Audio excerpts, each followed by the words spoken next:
E allora bravo Paolo Calamaria, innanzitutto come stai? Ho ripreso l'infortunio di questa settimana, che ho preso una botta sempre alla schiena e oggi l'ho ripresa, però tutto sommato va bene. Speriamo che non mi dia problemi questa settimana, perché comunque è stato un pareggio, non buttiamo questo punto, perché comunque è un punto fondamentale e continuiamo a lavorare per portare i risultati a casa. Avete giocato veramente con il coltello tra i denti, avete dato tutto, sei stato bravissimo veramente.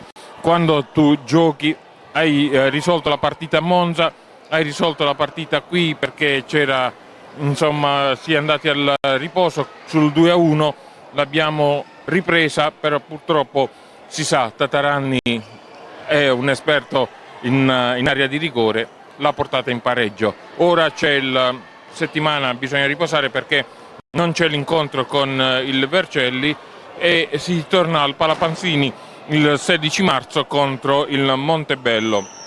Beh, più che aver risolto la partita sia di Monza che di oggi, la chiamerei più un lavoro di squadra, perché comunque senza la squadra non riesci a vincere una partita da solo, cioè, è quasi impossibile.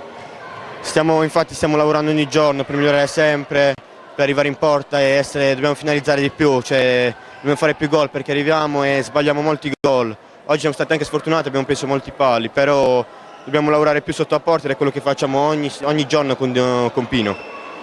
Sbagliato il tiro libero all'inizio, sbagliato il rigore, erano occasioni che non si devono più ripetere, specialmente nei play-out.